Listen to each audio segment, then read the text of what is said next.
Grace, I'm so excited. I heard you're getting married.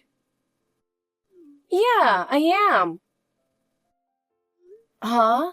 That's it? Why didn't you tell me something this important?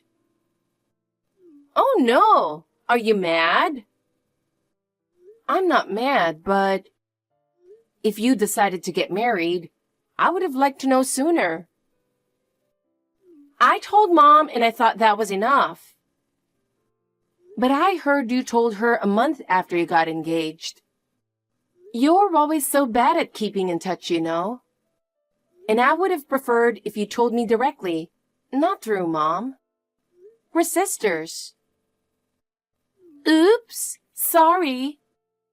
I've been quite busy with the wedding preparations and all. I get that you're busy. Right? The move and the paperwork are all such a hassle. By the way, who's the lucky guy? I met him through work. His name is Justin. He's honest and sweet. He makes me feel safe when I'm with him. That's good to hear. Yeah. I plan to quit my job and become a full-time housewife after we get married. I want a baby soon, and I'm really looking forward to it. That's great. When you get pregnant, you better tell me right away. Okay. Anyway, congratulations. I wish you and him all the happiness. Thank you. Let's keep in touch more often from now on. Will do. Grace, do you have a moment?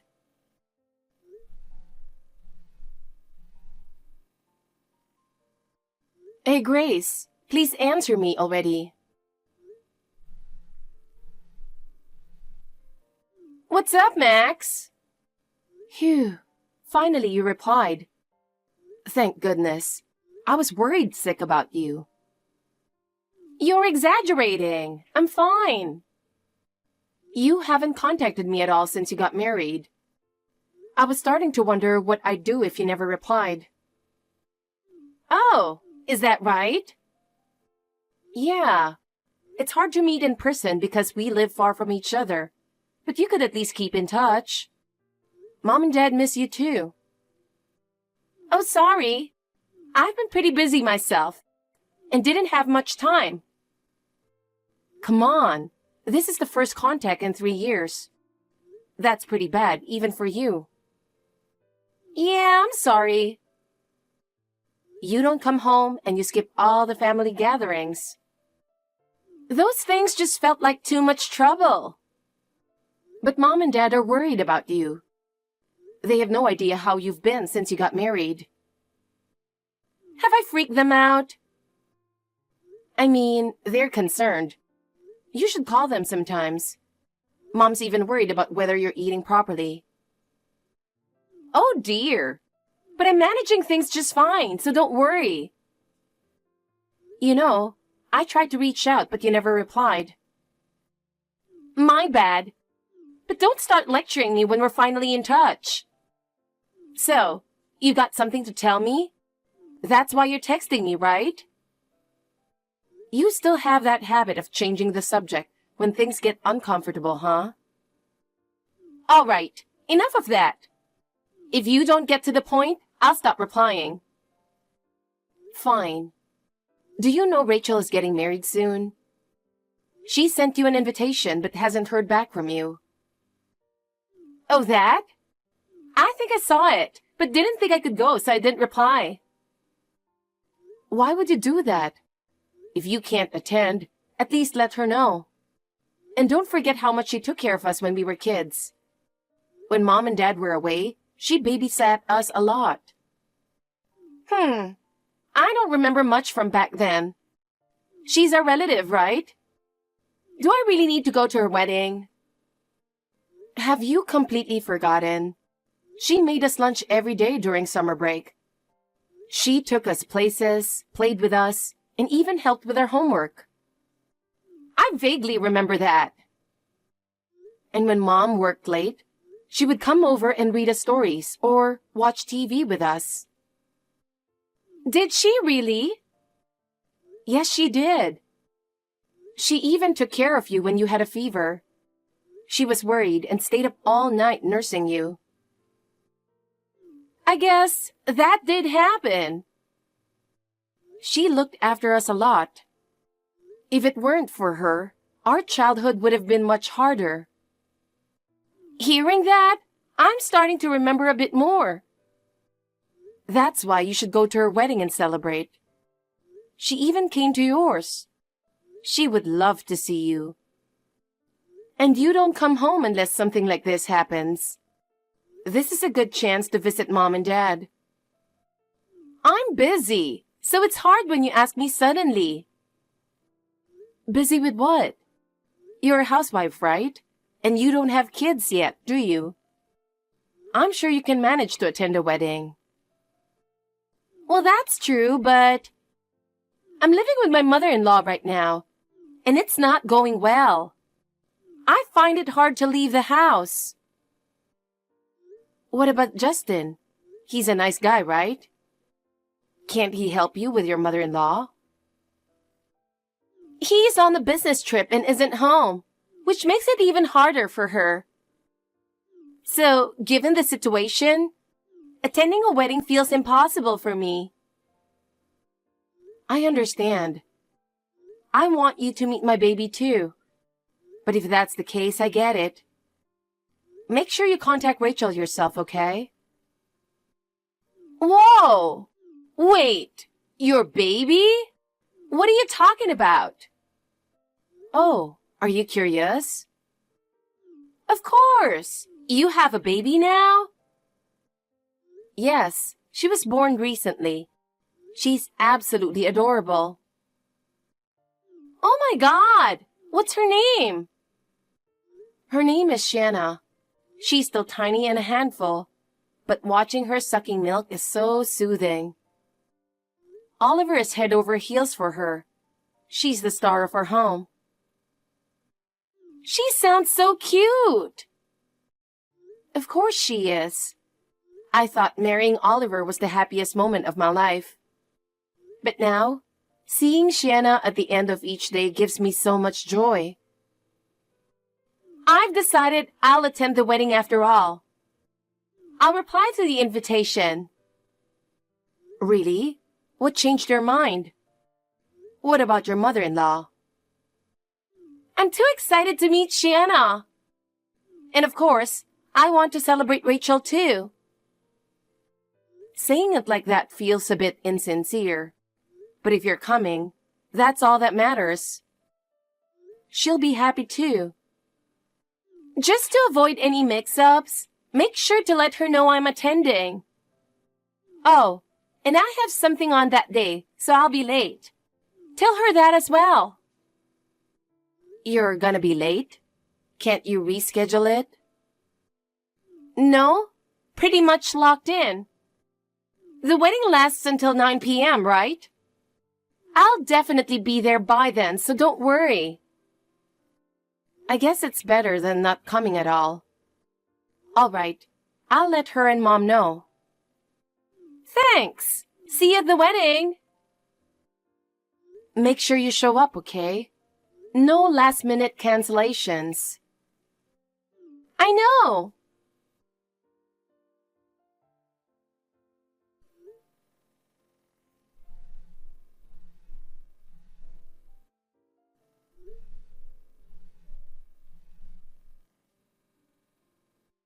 Grace, are you driving?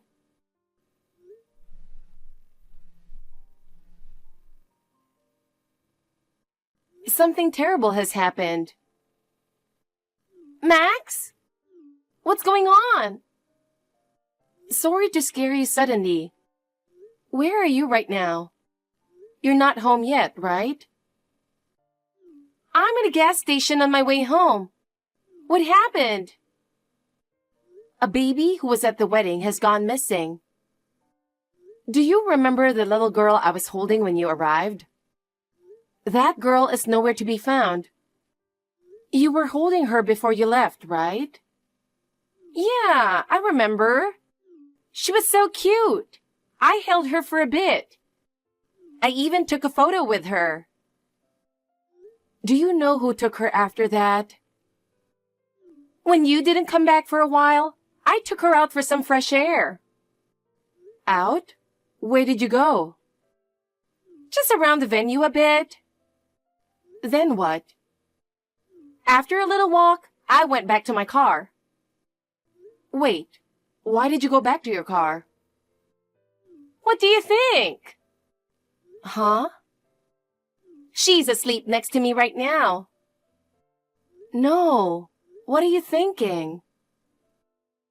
I'm infertile. Remember I told you things weren't going well with my mother-in-law?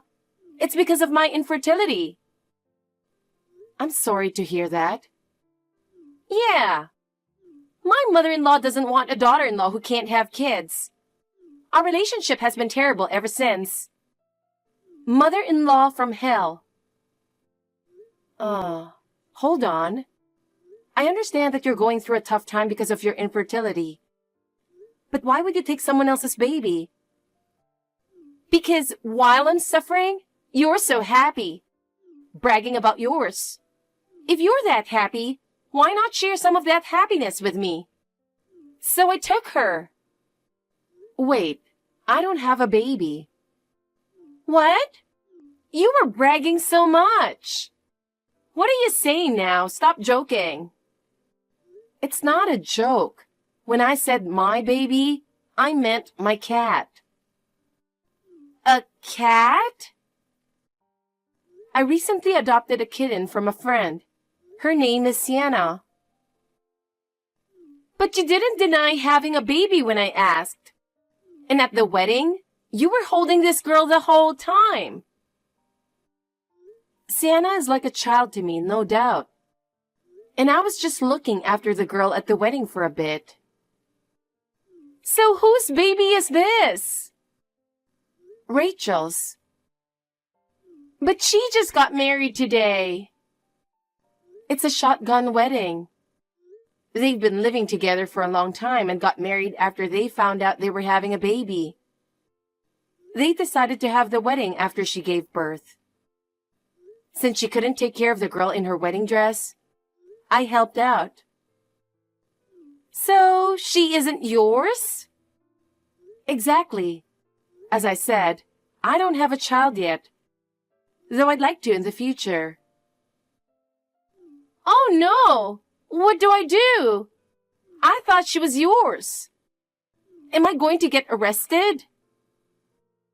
Even if she were my child, you can't do something like this. Is she okay? Yeah, I bought a car seat just for today, so she's safe. That's why I was late. I see. So you were well prepared. Why did you do this? Was it really just jealousy? I told you I'm infertile and not getting along with my mother-in-law. Justin said he'd divorce me if I couldn't conceive. I didn't know what to do and I felt desperate. Okay. Is that the truth? Yes. All right. You won't get away without consequences. But I'll explain your situation to everyone. Bring the baby back right away. Will I get arrested when I return? Given the circumstances, they might be lenient since we're family. But there's no guarantee. If you don't return her, you'll definitely be arrested. Understood. I'll bring her back now. We'll be waiting. Drive safely and don't get into an accident. You're a liar, Max. How could you deceive me like that? What are you upset about all of a sudden? I trusted you and brought the baby back, but everything turned out completely different. I didn't deceive you. When I brought her back last night, we agreed to put things on hold, remember? Given your complicated situation and the fact that she was unharmed, Rachel and her family decided to wait before contacting the police. They said they'd decide what to do after understanding your circumstances better. Right? So why does Justin know everything? He called me saying he was coming here right away. And now he's talking about divorce. What's going on? I'm glad I kept this number from before. It's useful in situations like this for quick communication and getting to the bottom of things. What are you talking about? As I said, we agreed to put things on hold until we understood your situation better. So I contacted the person who knows it best, your husband. I asked him about your relationship with your mother-in-law and your issues with him. Why would you do that? Don't you trust your own sister? Given the seriousness of the situation, it was necessary to determine the truth. Thanks to that, we found out who was really at fault. If I hadn't spoken to him, we might have believed your lies and made irreversible mistakes. Lies? I told the truth. I know what I did was wrong, but I didn't lie. As I said, I spoke to Justin. There's no point in pretending now. I also talked to your mother-in-law and learned more about the situation. Continuing to lie won't help you. I'm not lying. Everything happened because my mother-in-law pushed me to the edge. But you haven't seen or lived with her for the past 2 years, right? You were separated from Justin because of your cheating. The only truth you told me was about your infertility. Everything else was a lie.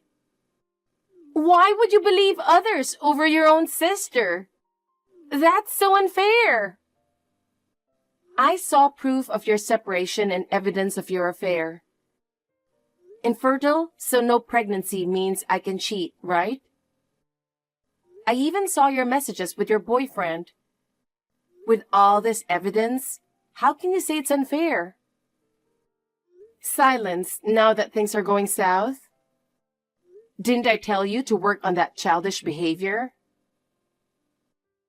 You already cornered me, and yet you're still nagging? Enough already!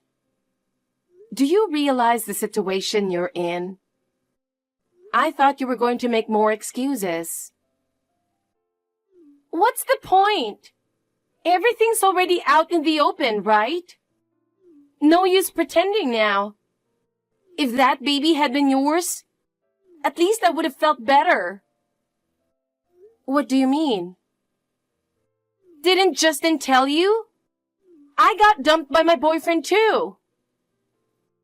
I heard he disappeared as soon as the possibility of divorce came up. And this relates to taking the baby how? It doesn't, really. But when we spoke last time, I was at the worst time of my life. Separated from Justin, was dumped by my boyfriend, and facing a likely divorce. So what? And you, in all your insensitivity, told me you were the happiest you've ever been? I can't stand people like you. So I decided to take your baby. But it turned out to be a cat. How ridiculous!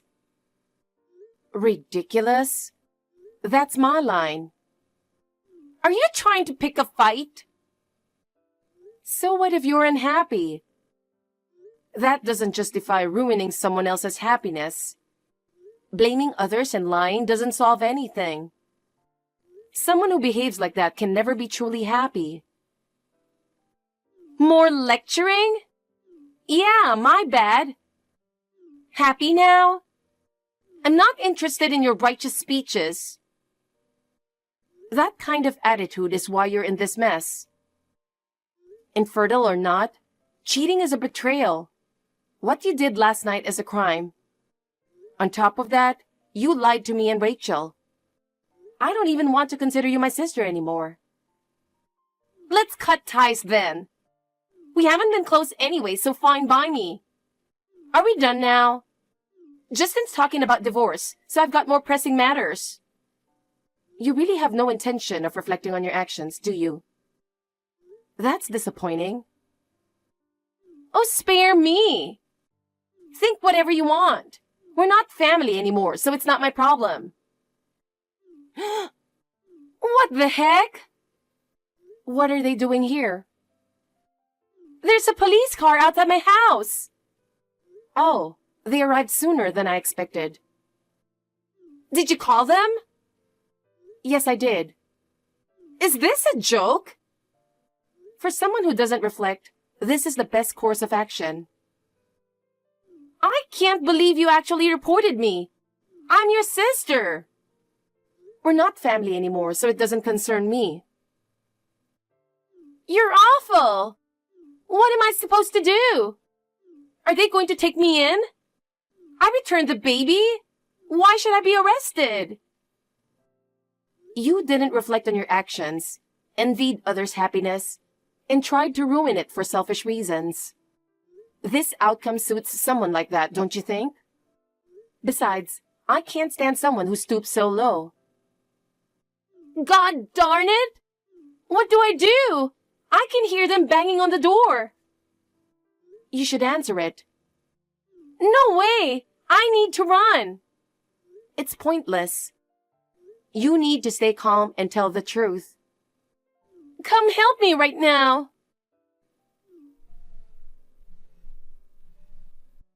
Max! Grace was taken away in a police car to the station. Her husband decided to proceed with the divorce. After being released, she tried to return to her family home. But both Rachel and our parents, along with me, cut ties with her. She was left completely alone. Even her friends wouldn't help her, and she now lives in a rundown apartment, avoiding people and living in solitude. She had a nice husband and a comfortable life as a housewife, but her jealousy and selfishness led her to this downfall. There's no room for sympathy. Meanwhile, Rachel and her family are living happily, grateful that their baby returned safely. While they can't forgive Grace for trying to take their baby, they hope she reflects on her actions and finds her own path to happiness. It's remarkable how Rachel, despite the betrayal, can still wish well for Grace. A few months after the incident, I found out I was pregnant. Everyone's looking forward to the baby's arrival. Along with our beloved cat, I plan to cherish and nurture my family.